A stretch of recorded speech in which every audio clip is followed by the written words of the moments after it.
Bayangkan di usia senja, seseorang yang hidupnya sederhana, justru harus mengalami penghinaan yang tak terbayangkan. Dituduh mencuri kambing kurban, diarak keliling desa, dan dipermalukan. Tapi apa jadinya jika semua itu ternyata hanya kesalahpahaman besar? Kisah ini akan membuatmu merenung, marah, dan akhirnya tersentuh oleh kebenaran yang akhirnya terungkap. Assalamualaikum warahmatullahi wabarakatuh. Selamat datang kembali di channel yang selalu menyajikan kisah-kisah penuh makna dan pelajaran hidup. Di video kali ini, kita akan membahas sebuah kisah nyata yang menyentuh hati dan mengajarkan kita untuk tidak mudah menilai seseorang hanya dari apa yang kita lihat. Sebelum kita mulai kisah ini, jangan lupa untuk like video ini jika kamu suka cerita inspiratif seperti ini. Komentar pendapatmu di bawah ya. Dan subscribe channel ini agar kamu nggak ketinggalan kisah-kisah inspiratif lainnya. Mari kita mulai ceritanya. Di sebuah desa kecil yang terletak di kaki gunung di Jawa Tengah, hiduplah seorang kakek tua bernama Pak Irin. Usianya telah melewati 7 dasawarsa, tubuhnya kurus, kulitnya legam terbakar matahari, dan langkahnya tak lagi secepat dulu. Meski begitu, Pak Irin dikenal sebagai sosok yang jujur dan rajin. Ia hidup sendirian di sebuah gubuk tua peninggalan orang tuanya, bertani dan beternak beberapa ekor ayam kampung untuk mencukupi kebutuhan hariannya. Dalam kesederhanaannya, Pak Irin tak pernah mengeluh. Ia selalu menyapa siapapun yang ditemuinya dengan senyum hangat, meski hidupnya penuh keterbatasan. Namun, siapa sangka hari yang seharusnya biasa-biasa saja itu akan menjadi awal dari cobaan paling besar dalam hidupnya. Pagi itu, suasana desa mendadak gempar. Seekor kambing milik Pak Rohadi, seorang tokoh masyarakat yang disegani, dilaporkan hilang. Kambing itu bukan sembarang kambing. Ia baru saja dibeli untuk keperluan kurban saat Hari Raya Idul Adha yang tinggal beberapa hari lagi. Pak Rohadi murka. Warga berkumpul, saling bertanya dan menduga. Tak lama kemudian, seorang anak kecil berkata bahwa ia melihat kakek Pak Irin berada di sekitar kandang kambing pagi-pagi sekali. Tanpa pikir panjang, kecurigaan pun langsung mengarah ke pria tua yang lemah itu. Siapa lagi kalau bukan dia? Orang tua yang hidup sebatang kara, siapa tahu dia butuh uang, kata salah satu warga dengan nada menghakimi. Desas-desus itu menyebar cepat bak api membakar ilalang kering. Tanpa konfirmasi, tanpa bukti nyata, warga langsung mendatangi gubuk kakek Pak Irin dengan emosi yang meledak-ledak. Ia sedang menyapu halaman ketika puluhan orang datang menghampiri. "Kambingnya di mana, Kek?" bentak seorang pria muda. "Jangan pura-pura polos," teriak yang lain. Kakek Pak Irin yang tak mengerti apa-apa hanya menatap mereka dengan kebingungan dan ketakutan. Ia mencoba menjelaskan bahwa ia tidak tahu menahu soal kambing itu, tapi telinga warga sudah tertutup oleh amarah. Beberapa orang mulai merampas barang-barangnya, mengobrak-abrik isi rumahnya, mencari kambing yang tak pernah ada di sana. Tak hanya sampai di situ, kakek Pak Irin kemudian diarak ke balai desa. Di tengah terik matahari siang, ia berjalan dengan tangan terikat kain sarung, dikawal warga yang marah. Beberapa anak kecil menangis melihat kejadian itu, sementara sebagian orang dewasa bahkan mengabadikan momen itu dengan ponsel mereka. Pemandangan itu memilukan, tetapi tidak ada satupun yang mencoba menghentikan. Di balai desa, kakek Pak Irin didudukan di kursi reot dan dikelilingi warga yang terus meneriakinya. Pak Lurah Rusman pun terlihat kebingungan. Ia tidak ingin mengambil tindakan tanpa bukti, tetapi tekanan massa begitu kuat. "Kita tunggu penjelasan dari Pak Rohadi," katanya mencoba menenangkan. Sementara itu, di tempat lain, seorang pemuda desa bernama Budi yang sedang mencari rumput di pinggiran hutan mendengar suara kambing mengembik dari balik semak-semak. Ia penasaran dan menghampiri suara itu. Betapa terkejutnya ia ketika menemukan kambing milik Pak Rohadi sedang terikat di dahan kecil dengan tali yang sudah nyaris putus. Ia segera mengenali kambing itu dari kalung merah di lehernya, ciri khas yang diberikan Pak Rohadi. Tanpa pikir panjang, Budi membawa kambing itu pulang ke desa. Sesampainya di sana, Ia langsung menuju balai desa. "Pak, ini kambingnya. Tali-talinya lepas sendiri. Saya menemukannya di dekat hutan," teriaknya sambil menunjuk kambing itu. Suasana yang tadinya panas mendadak senyap. Semua mata tertuju pada kambing itu, dan kesadaran mulai mengalir dalam hati warga satu persatu. Kakek Pak Irin tetap diam. Tubuhnya yang ringkih tampak gemetar, entah karena lelah, syok, atau luka batin yang tak terlihat. Matanya sembab, bukan karena marah, tetapi karena hancurnya kepercayaan yang selama ini ia pelihara terhadap lingkungan tempat ia tinggal. Pak Lurah Rusman segera melangkah mendekat, mencoba mengambil alih situasi yang kian memanas namun dalam atmosfer yang berbeda. "Kita semua telah melakukan kesalahan besar," katanya sambil menatap satu persatu wajah warga. Ia lalu menoleh pada kakek Pak Irin. "Kek, kami sungguh minta maaf. Desa ini seharusnya menjadi tempat yang aman untuk semua, bukan tempat yang menghakimi tanpa pikir panjang." Kalimat itu seperti tamparan yang membangunkan kesadaran kolektif. Para warga mulai menyadari bahwa mereka telah melukai seseorang yang bahkan tidak punya kekuatan untuk membela diri. Anak-anak pun tampak kebingungan. Mereka melihat orang dewasa yang selama ini menjadi panutan, justru menunjukkan sikap yang salah di hadapan mereka. Saat itulah, kakek Pak Irin perlahan berdiri, meskipun tubuhnya hampir tak sanggup menopang beban perasaan yang luar biasa. "Aku tidak marah," katanya pelan namun tegas. Suaranya serak namun mengandung keteguhan yang menenangkan. "Tapi aku sedih. Karena kalian tidak mengenalku seutuhnya. Padahal kita hidup berdampingan sudah bertahun-tahun." Kalimat itu menembus dada setiap orang yang mendengarnya. Tidak ada amarah dalam ucapannya, hanya rasa kecewa yang begitu mendalam. Ia tidak menuntut ganti rugi, tidak meminta imbalan, hanya ingin diperlakukan sebagai manusia, dengan kehormatan dan harga diri. "Kalau kambing itu memang sudah ditemukan, biarkan aku kembali ke rumahku. Aku sudah lelah," lanjutnya.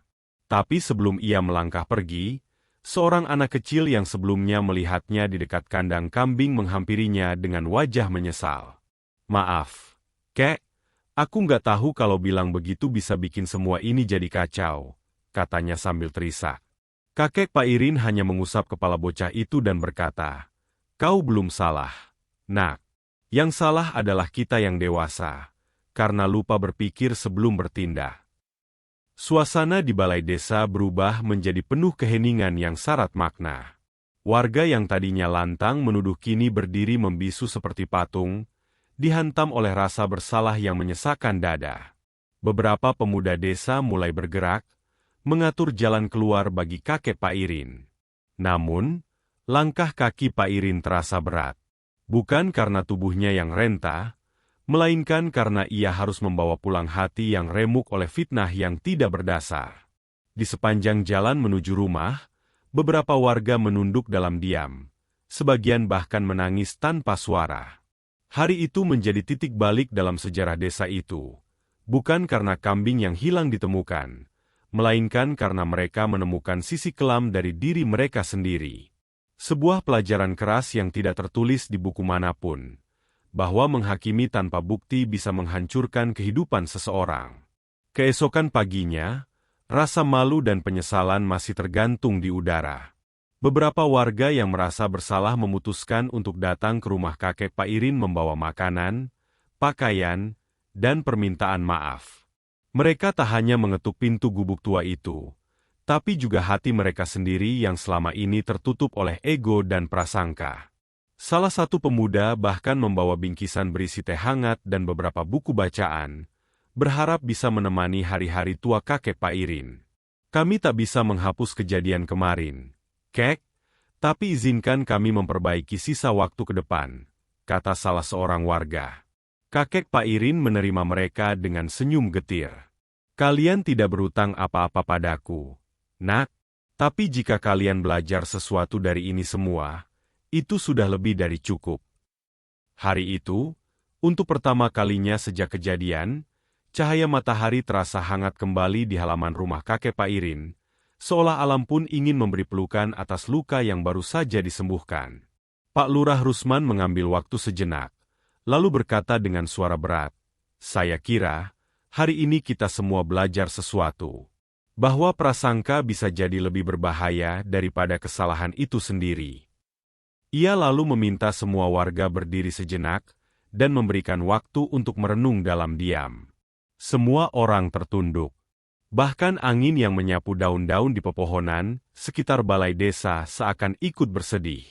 Kakek Pak Irin masih duduk di tempatnya, tubuhnya tampak letih, seperti menanggung beban yang terlalu berat untuk usia senjanya.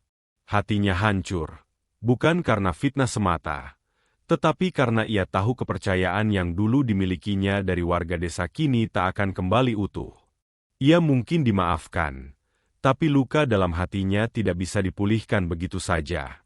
Ketika suasana mulai tenang, seorang pemuda desa yang dikenal aktif dalam kegiatan sosial bernama Randy maju ke depan. "Pak Lurah, warga semua, saya ingin mengusulkan sesuatu," katanya lantang. Semua mata tertuju padanya. "Bagaimana kalau kita bersama-sama memperbaiki rumah kakek Pak Irin?" Gubuknya sudah sangat reot, dan sebagai bentuk permintaan maaf, biarlah ini jadi cara kita menunjukkan bahwa kami menyesal dan ingin memperbaiki keadaan. Usulan itu disambut dengan tepuk tangan perlahan yang makin lama makin riuh. Ada harapan kecil di balik rasa bersalah, bahwa mereka bisa menebus kesalahan dengan perbuatan nyata. Keesokan harinya, warga desa berkumpul sejak pagi di halaman rumah kakek Pak Irin. Mereka membawa alat pertukangan, bahan bangunan, bahkan makanan dan minuman untuk saling berbagi. Gubuk tua milik kakek Pak Irin dibongkar secara gotong royong, digantikan dengan rumah mungil yang lebih layak dan bersih. Kakek Pak Irin sendiri hanya duduk di bawah pohon rindang, ditemani anak-anak kecil yang kini kembali bermain di sekitarnya sambil tersenyum. Hatinya hangat melihat perubahan sikap warga.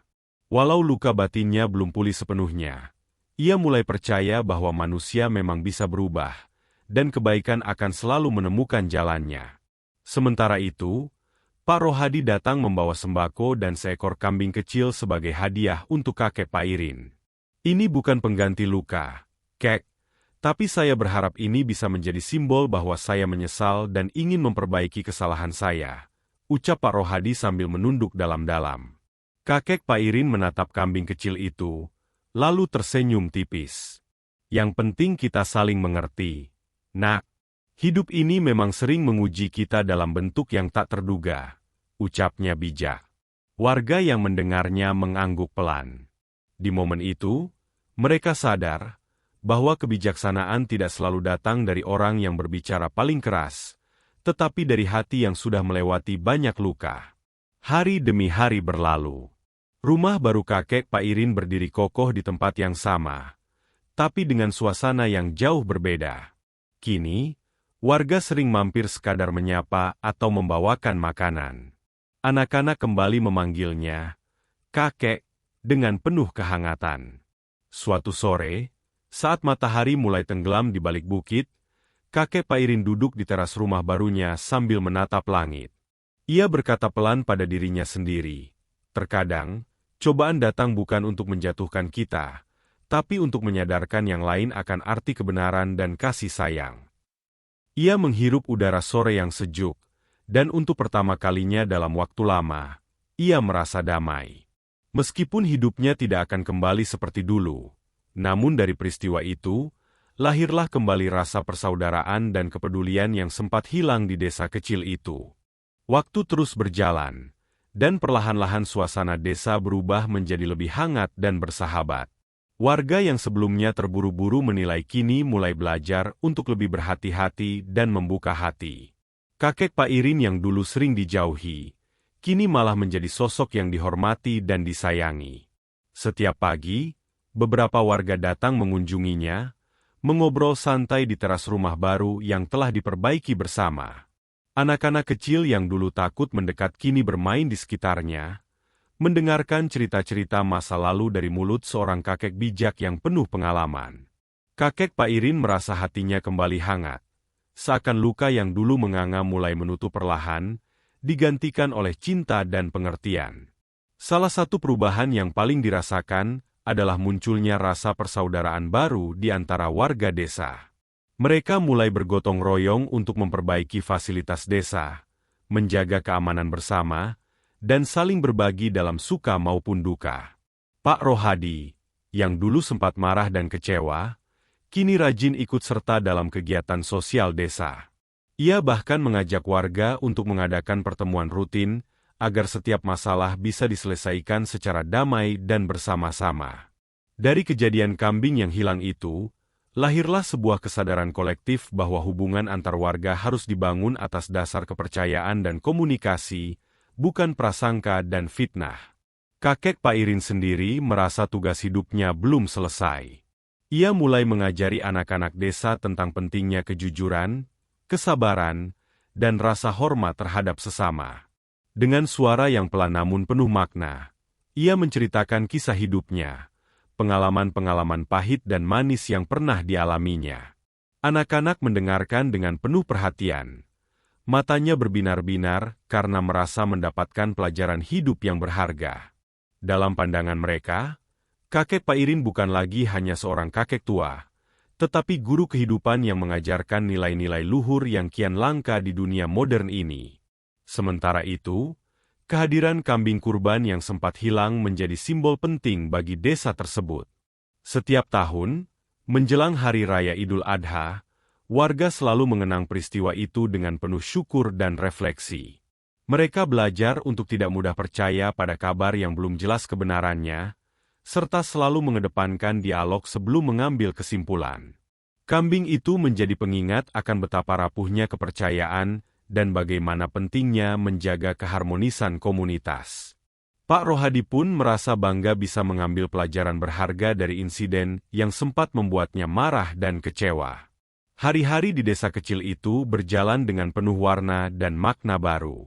Kakek Pak Irin yang dulu terpuruk kini menjadi simbol keteguhan hati dan kebijaksanaan. Ia mengajarkan bahwa setiap cobaan yang datang bukan untuk menjatuhkan, melainkan untuk menguji dan menguatkan jiwa. Masyarakat pun sadar bahwa kehidupan bukan hanya tentang apa yang terlihat di permukaan, tetapi tentang bagaimana kita mampu melihat kebaikan di balik setiap peristiwa, termasuk yang pahit sekalipun. Desa kecil di kaki gunung itu pun kini menjadi tempat yang lebih baik, tempat di mana setiap orang dihargai, didengar, dan dicintai apa adanya.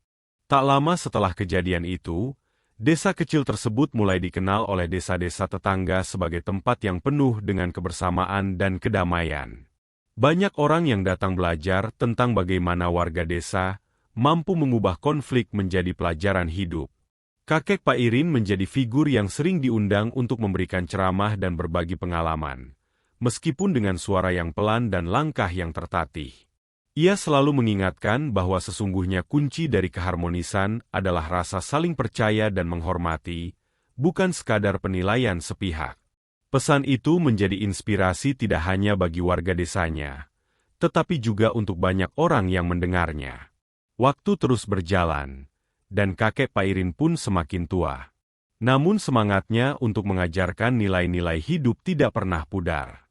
Ia membuat sebuah kelompok kecil di desa yang disebut Kelompok Kebijaksanaan, tempat di mana siapa saja bisa datang untuk berdiskusi tentang masalah hidup, berbagi cerita, dan mencari solusi bersama. Kelompok ini menjadi tempat yang nyaman bagi banyak warga untuk belajar dan bertumbuh. Bahkan anak-anak muda yang sebelumnya apatis kini aktif ikut berpartisipasi.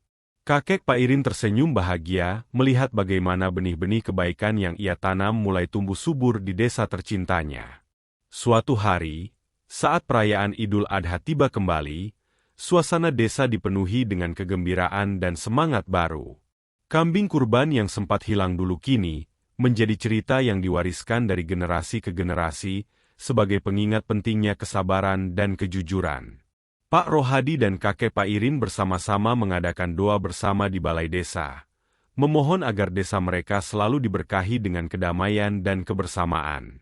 Warga yang hadir merasakan kehangatan yang luar biasa, seperti sebuah keluarga besar yang tidak akan pernah terpisahkan. Peristiwa pahit itu kini berubah menjadi kisah penuh harapan dan pelajaran yang tak ternilai. Kakek Pairin pun menyadari bahwa hidup memang penuh dengan liku dan cobaan. Tapi setiap tantangan adalah kesempatan untuk belajar dan memperbaiki diri. Ia berharap, kisah hidupnya dapat menjadi pelajaran bagi banyak orang bahwa kebenaran dan keadilan pada akhirnya akan selalu menang. Namun, semua itu butuh kesabaran, keberanian untuk memaafkan, dan kekuatan untuk bangkit kembali. Ia pun sering berkata kepada siapa saja yang ingin mendengarnya, jangan biarkan amarah dan prasangka menguasai hati kita. Mari kita jalani hidup dengan penuh kasih sayang dan pengertian. Akhirnya, desa kecil di kaki gunung itu tetap menjadi saksi perjalanan hidup seorang kakek tua bernama Pairin yang pernah difitnah tanpa alasan. Namun, melalui kisah itu, lahir sebuah perubahan besar. Perubahan hati dan jiwa warga desa yang kini lebih dewasa, lebih bijaksana, dan lebih penuh cinta. Kisah kakek Pairin mengajarkan kita semua bahwa jangan pernah mudah menilai orang lain tanpa bukti, dan bahwa maaf serta persatuan adalah jalan terbaik untuk menyelesaikan segala masalah. Dari fitnah menjadi inspirasi, dari luka menjadi kekuatan. Itulah pelajaran abadi yang bisa kita petik dari kisah ini.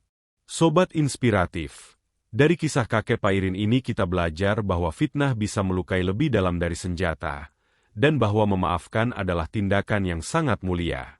Jangan pernah mudah percaya pada kabar yang belum tentu benar. Mari kita belajar untuk lebih bijak, lebih sabar, dan lebih peduli terhadap sesama. Semoga kisah ini bisa menjadi pengingat dan pembelajaran bagi kita semua. Terima kasih sudah menyimak kisah ini sampai akhir. Jangan lupa tinggalkan like jika kisah ini menyentuh hatimu, komentar di bawah bagaimana pendapatmu tentang peristiwa ini, dan tentunya subscribe agar kamu tidak ketinggalan kisah-kisah inspiratif lainnya di channel ini. Sampai jumpa di cerita selanjutnya, dan semoga hari-harimu penuh dengan kebahagiaan dan pelajaran hidup yang berharga.